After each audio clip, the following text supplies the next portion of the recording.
My name is Jayshum. Welcome back to cricket की रात। तो आज हम बात करेंगे इमाद वसीम से रिलेटेड। हम सब बातें आज डिस्कस करेंगे कि इमाद वसीम ने रिटायरमेंट का ऐलान क्यों किया है।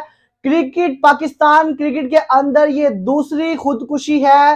पहली खुदकुशी की थी मोहम्मद आमिर ने, लेकिन जो दूसरी खुदकुशी है वो बड़ी अहम है। उस मौका पर इमाद वसीम ने रिटायरमेंट का ऐलान किया है जब T20 वर्ल्ड कप आपके सर पे खड़ा था। जो 2024 का T20 वर्ल्ड कप है जो कि अमेरिका के अंदर होने वाला है, उसके अंदर इमाद वसीम काफी स्ट्रॉन्ग कंटेंडर नजर आ रहे थे। जब चीफ सेलेक्टर को बदला गया उसके बाद पाकिस्तान पीसीबी के अंदर काफी चेंजिंग जब हुई, उसके बाद वहाब रियाज जो हमारे पाकिस्तान टीम के जो चीफ सेलेक्टर हैं, उसके बाद मोहम्मद हफीज को लाया गया।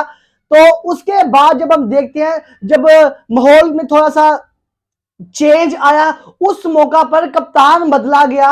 जब कप्तान बदला गया तो उसके साथ साथ टीम बदली गई। वो पुरानी चीजें सारी खत्म होना शुरू हो गई थी। वहाब रियाज ने जिस तरह का डिसीजन लिया था, उन्होंने जो अपने डोमेस्टिक क्रिकेट के लड़कों को चांस दिया था, जिस तरह के खुरम शहजाद को वापस लेके आना, उसके बाद साइम अयूब को वापस लेके आना, उन्होंने कहा था कि जो लड़का डोमेस्टिक के अंदर परफॉर्म करेगा उसको ही हम अपनी इंटरनेशनल टीम के अंदर जगह देंगे। उससे पहले हारिस राउफ की जो पीसीबी के साथ जो लड़ाई चल रही थी कि हारिस राउफ चाहते थे कि वो बिग बैश खेले, लेकिन वहाब रियाज जो चीफ सेलेक्टर है पीसीबी चाहता था कि हारिस राउफ जो पाकिस्तान टीम के सेंट्रल कॉन्टैक्ट का हिस्सा है वो सेंट्रल कॉन्टैक्ट के तहत ही चले। सेंट्रल कॉन्टैक्ट ये कहता है कि आपने T20 जो T10 लीग नहीं खेलनी, आपने जो नेशनल T20 कप जो पाकिस्तान के अंदर होने वाला है आपने वो खेलना है। उससे पहले जब इमाद वसीम की बात की जाएगी तो इमाद वसीम जब बाबर आजम को कप्तानी से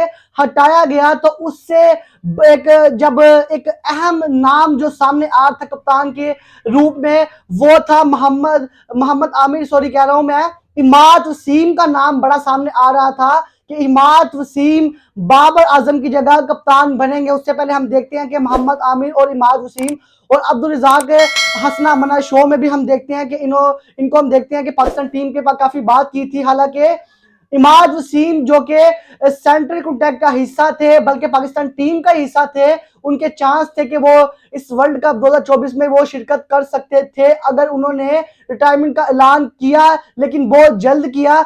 उससे पहले हम देखेंगे कि आखिर ये क्या वजह बनी कि इमाद वसीम को ये इतना बड़ा डिसीजन लेना पड़ा, वो भी इस मौका पर कि जब T20 वर्ल्ड कप सर पे है, वो भी अमेरिका के अंदर। जब आपने कैरिबियन लीग के अंदर जब इमाद वसीम के आंकड़ों की बात की जाए तो इमाद वसीम ने वहां पर भी अपनी गेंदबाजी से जलवे दिखाए थे। उसके बाद हम देखते हैं उनकी बल्लेबाजी भी जो सीजन के अंदर काफी शानदार रही है, लेकिन इस मौका पर आकर जब सब आवाजें उठ रही हैं कि इमाद वसीम को टीम के अंदर लाया जाए, मोहम्मद आमिर को टीम के अंदर लाया जाए, लेकिन खुशी की खबर निकल के आ रही है। कल इमाद वसीम ने रिटायरमेंट का ऐलान किया था। आज पीसीबी ने इन दोनों खिलाड़ियों को, इमाद वसीम और मोहम्मद आमिर को, एक अहम कॉल की है और अर्जेंट कॉल की है। उनको बताया कि जो आपकी जो रिक्वायरमेंट क्या है, हम आपकी रिक्वायरमेंट को पूरा करेंगे, लेकिन आपको नेशनल ड्यूटी को सामने रख के चलना पड़ेगा। उसके बाद मोहम्मद आमिर को एक सिग्नल दे दिया गया है कि आप रिटायरमेंट को वापस दें। इमाद वसीम को भी पीसीबी ने एक बड़ी पेशकश की है कि आप रिटायरमेंट को वापस लें, क्योंकि आप 2024 के अंदर हम आपको T20 के श्योरिटी देते हैं कि आप T20 का हिस्सा होंगे, लेकिन आपको सबसे पहले नेशनल T20 कप के अंदर परफॉर्म करना पड़ेगा। उससे पहले हम देखते हैं कि पाकिस्तान कप जो हुआ है उसमें भी इमाद वसीम को कहा गया था कि आप डोमेस्टिक खेले। हालांकि वो सेंट्रल कॉन्ट्रैक्ट का हिस्सा भी थे, लेकिन उन्होंने साफ मना कर दिया। उन्होंने कहा कि मेरी कुछ कमिटमेंट है जो लीग क्रिकेट के अंदर है, तो वो चाहते थे कि जिस तरह की वो T10 खेले, उसके बाद बिग बैश लीग भी आने वाला है। उसके बाद हारिस राउफ जिस तरह वहां पे उसको मना किया कि मैं अवेलेबल नहीं हूं क्योंकि मैं फिट नहीं हूं, लेकिन फिट तो बहाना है, लेकिन हमें इस तरह के प्लेयरों को पाकिस्तान टीम से दूर करना पड़ेगा। उस प्लेयर को लाना पड़ेगा जो नेशनल ड्यूटी को जो फर्स्ट प्रायोरिटी रखते हैं, तो उनको हमें पहले चांस देना पड़ेगा। जिस तरह खुरम मंजूर है, काफी तेज गेंद डाल रहे हैं नेट्स के ऊपर, हमने कल भी देखा उन्होंने काफी अच्छे गेंदें की। उसके बाद हम देखते हैं जो दूसरा दिन था उसमें भी खुर्रम शिदात ने काफी अच्छी गेंदबाजी की, तो अगर खुर्रम शिदात भी अगर इस तरह ही परफॉर्म करते हैं, एक बड़ा नाम बन जाते हैं, एक दो साल तक पाकिस्तान टीम का हिस्सा बन जाते हैं, सेंटर कोटा का हिस्सा बनते हैं, तो कल को वो भी कहेंगे कि फिर मैं भी फिट नहीं हूं, मैं भी नहीं खेलूंगा, मैं लीग खेलूंगा। इस तरह ये चीज चलती रहेगी। तो हमारे जो जितने भी ये प्लेयर हैं उनको सोचना पड़ेगा कि अगर हम चीज करेंगे तो पाकिस्तान क्रिकेट के ऊपर से क्या बैड इंपैक्ट पड़ेगा। जो आने वाले लड़के हैं वो भी क्या सोचेंगे, वो भी पैसे बनाने के चक्करों में पड़े रहेंगे। जिस तरह की वेस्ट इंडीज टीम खत्म हुई है, वेस्ट इंडीज टीम खत्म क्यों हुई है? क्योंकि उनकी भी क्रिकेट बोर्ड के साथ लड़ाई थी, वो भी चाहते थे कि हम लीग क्रिकेट खेले, वो अपने इंटरनेशनल क्रिकेट को तवज्जो नहीं दे रहे थे। तो इसी तरह वेस्ट इंडीज की टीम भी कशमकश का शिकार होगी, तो वेस्ट इंडीज की टीम टूटना शुरू होगी। तो आज वेस्ट इंडीज टीम के अगर हम हालात देखते हैं तो वर्ल्ड कप के अंदर वो हिस्सा ही नहीं थे वर्ल्ड कप का, तो वो क्यों थी? लीग क्रिकेट की वजह से पैसा बनाया है, लेकिन अपने जो नेशनल ड्यूटी को फर्स्ट प्रायोरिटी नहीं दी, उसकी वजह से वेस्ट इंडीज टीम को काफी नुकसान उठाना पड़ा है। इसी तरह आहिस्ता आहिस्ता हारिस रऊफ भी कल को कहेंगे कि मैंने भी रिटायरमेंट लेनी, उसके बाद हसन अली भी कहेंगे मैंने रिटायरमेंट लेनी। तो उसके बाद जब सारे रिटायरमेंट ले लेंगे तो पाकिस्तान टीम का हिस्सा कौन होंगे?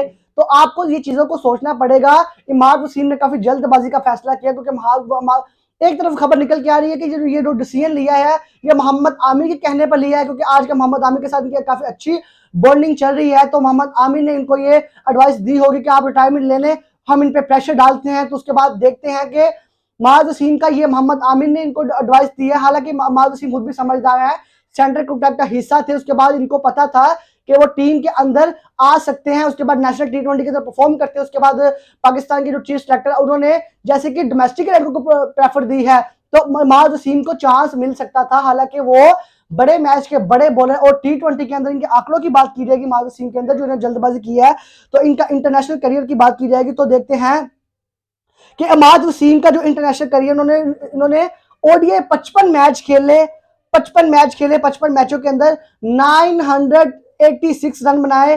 टी20 की बात की जाएगी, टी20 के अंदर दुनिया के ये नंबर 1 ऑलराउंडर रहे हैं। लेकिन उसके बाद भी पाकिस्तान टीम, पीसीबी की बात की जाएगी तो पीसीबी ने इनके साथ काफी नाइंसाफियां भी की हैं, इनको बताए बगैर इनको टीम से आउट कर देना, जबकि तब आउट करना जब ये इमाद वसीम जो दुनिया के नंबर 1 बॉलर थे। उसके बाद हम देखते हैं टी20 के अंदर 66 इन्होंने मैचेस खेले, 486 रन बनाए। उसकी एवरेज की बात की जाएगी, ओडीआई की एवरेज इनकी है 42 की एवरेज है इनकी। उसके बाद हम देखते हैं 42.86 की ओडीआई के एवरेज है। टी20 की एवरेज की बात की जाएगी तो इनकी एवरेज है 15.18 इनकी एवरेज। स्ट्राइक रेट की बात की जाएगी ओडीआई के अंदर तो इनका 110 का स्ट्राइक रेट है।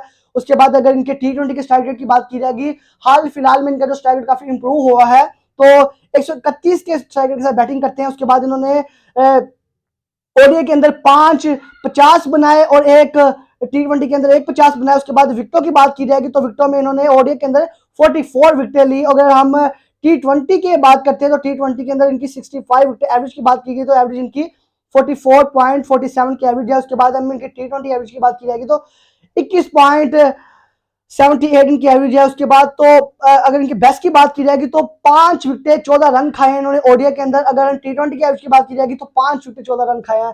तो इस प्लेयर का एक इस तरह के मौके पर आकर रिटायरमेंट का ऐलान करना, जब 6 महीने रह चुके हैं, वर्ल्ड कप सर के ऊपर है, पाकिस्तान टीम को एक जगह पुराने क्रिकेटर जो शेख मलिक है वो जो उन्होंने टी10 को छोड़ के उन्होंने इंटरनेशनल टी20 जो कप पाकिस्तान के अंदर उनको प्रेफर दी, और एक जगह पर इमाद वसीम लीग क्रिकेट को प्रेफर दे रहे हैं और इंटरनेशनल ड्यूटी को जो उनको उनकी जो केयर नहीं कर रहे, वो सोच रहे हैं कि वहां पर पैसा बना लेंगे, ये चीजें वो चीजें हैं। ठीक है, आपके साथ नाइंसाफियां हुई हैं, लेकिन जो अब पीसीबी का जो रवैया चेंज, जो सिस्टम के अंदर जो कुछ चेंजिंग आई है, तो उसके मद्देनजर रखते हुए आपको चीजों को सोचना चाहिए था। अगर आप कप्तान नहीं, कुछ लोग कह रहे हैं कि इमाद वसीम को कप्तान नहीं बनाया गया, उस वजह से इन्होंने रिटायरमेंट का ऐलान किया है, काफी दिल इनका टूटा है। उसके बाद शहीन को कप्तान बना दिया गया, तो कुछ ये रफड़ चल रहे हैं। लेकिन हम ये चाहते हैं कि इमाद वसीम को ये फैसला जल्दबाजी में नहीं लेना चाहिए था, क्योंकि इमाद वसीम एक अच्छे बॉलर है। उससे पहले मोहम्मद आमिर की बात की जाएगी, उन्होंने रिटायरमेंट का ऐलान किया है। तो ये दोनों को पीसीबी अब कोशिश कर रहा है कि इनको टीम के अंदर वापस लाया जाए, लेकिन उससे पहले पीसीबी की रिक्वायरमेंट है कि इनको टी20 कप का हिस्सा बनना पड़ेगा। मोहम्मद आमिर को टी20 कप का हिस्सा बनना पड़ेगा, वहां पर फॉर्म करना पड़ेगा। उसके बाद इमाद वसीम को टी20 कप का हिस्सा बनेगा, वहां पर फॉर्म करना पड़ेगा। तो इस तरह पाकिस्तान टीम का ये हिस्सा बन सकते हैं। टी20 के अंदर हमें मोहम्मद आमिर और इमाद वसीम की बहुत जरूरत है। तो अगर आप चाहते हैं कि इमाद वसीम और मोहम्मद आमिर को आप अगर इंटरनेशनल टीम के अंदर देखना चाहते हैं, वर्ल्ड कप 2024 के अंदर देखना चाहते हैं, इस वीडियो को लाइक शेयर सब्सक्राइब करें।